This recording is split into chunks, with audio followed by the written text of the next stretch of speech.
You ever get that gut feeling that something big is about to drop? That's exactly where we're at today, because Miami is running hot right now.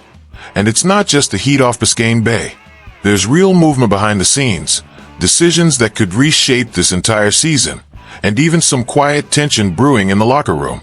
Everything you think, might get flipped. Guys are coming back, coaches are under fire, and the future could swing hard in the next couple of weeks. Trust me, you won't want to blink. So settle in, hit that like button, and let's get into it. You know that old line about not messing with a winning team? Well, Mike McDaniel seems to be sticking to it. But if you've been rocking aqua and orange for long enough, you know nothing's ever straightforward when it comes to the offensive line.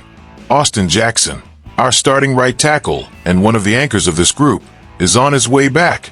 That should feel like great news. Thing is, there's a cloud of uncertainty that could shake up the balance of our protection. These last 8 games, the Dolphins pulled off something rare: stability. Same starting O-line, week after week. That run, the longest since 2012, gave us more than consistency. It gave us rhythm. The ground game finally took off. Tua settled into the pocket, and the chemistry across the line tightened up. But now the question that's splitting the locker room and lighting up the fan base is simple. Where does Austin Jackson fit right now? The guy's talented. No debate there. Miami proved that when they extended him 2 years ago. But Larry Borom, the backup who stepped in while Jackson was out, has been rock solid. Smart, steady, no nonsense. So what do? Slide Jackson right back into the starting job? Or avoid messing with something that's finally clicking? McDaniel joked in a presser that he wishes he could put 12 offensive players out there, because there isn't room for everyone. Funny, sure, but the decision is anything but. Benching Borom would be risky. For one, Jackson's coming off a tricky toe injury, one of those that seems minor but can wreck your burst. And moving Borom to right guard, even with his experience, risks blowing up the chemistry the line built. You'd be opening 2 problem areas just to fix something that technically isn't broken.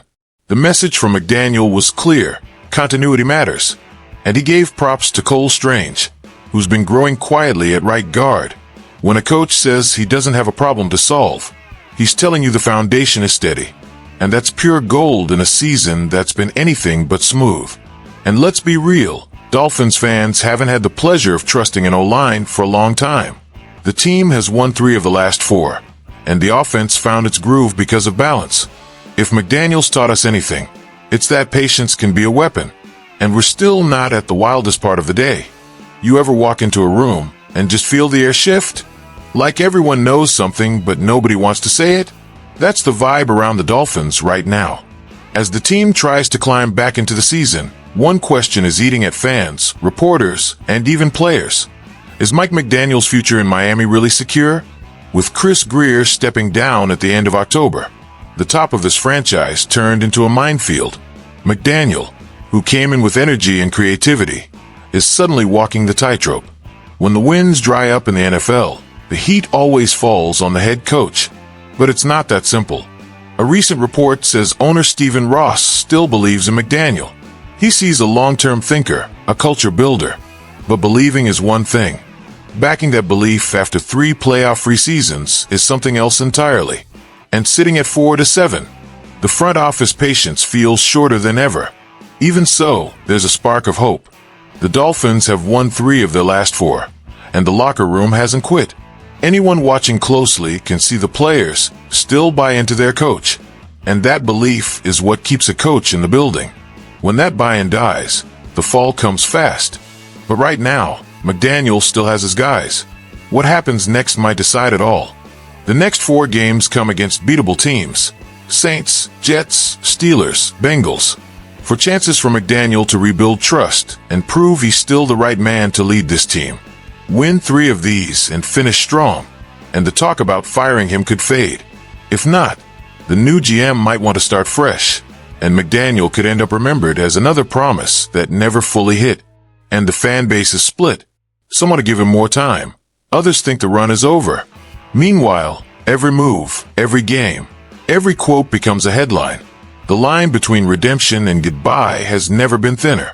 But hold up, because what comes next hits the wallet, the cap space. and the future identity of this franchise. If Dolphins fans have learned anything over the years, it's that sometimes the biggest battles don't happen on the field. They happen behind closed doors, in contract talks, spreadsheets, and cap meetings. And right now, one name sits at the heart of it all: Aaron Brewer.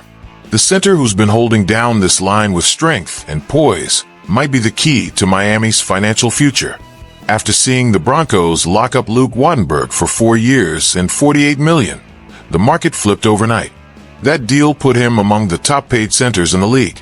And if that's the new standard, the Dolphins will need to spend real money to keep Brewer long-term. Brewer's still under contract through 2026, but fans are already buzzing about extending him early. And why not? His performance speaks for itself. Dependable, technical, and the quiet heartbeat of the offensive line. For a franchise that's begged for stability up front for years, it almost feels poetic. Miami finally found a lineman who delivers every week. But the dilemma is real. With Greer gone, the new front office must manage the cap carefully and decide whether paying big for a center is worth it. And the comparisons aren't helping. Chicago threw $14 million per year at Drew Dalman.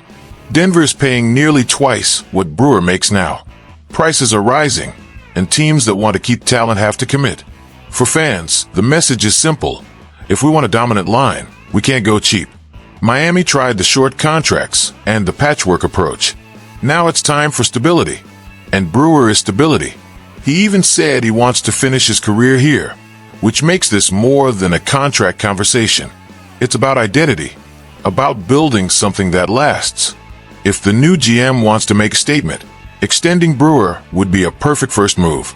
It would send a message to the locker room that Miami rewards talent and loyalty. That's how winning cultures are built. But will the front office prioritize alignment before addressing the big puzzles around Tua, Waddle, and even Tyreek Hill? That question is already stirring up the building. Speaking of the future, let's wrap this up with something every Dolphins fan needs to hear. If the Miami Dolphins have proven anything these past few weeks, it's that this team still has fire. Between coaching decisions, front office shakeups, and big money negotiations coming up, nothing about the future is random. It's shaped by belief and guts. And that's what defines this fan base. Believing even when the rest of the league doubts. So tell me, what's your call? Keep this squad together or blow it up and chase something bigger? Drop your take in the comments, share the love, and make sure you're subscribed so you don't miss the next chapter. Have you stopped to think about what's really going on with our Miami Dolphins in this 2025 season? Man, it's been a straight-up roller coaster, and our hearts can barely keep up. We've got news ranging from game-changing signings to trade rumors that could split the fan base in half. Is our GM building a legit powerhouse, or just dreaming way too big? Stick with me, because what's coming next is pure fire. So tell me, do you think this season might already be the best in Dolphins history?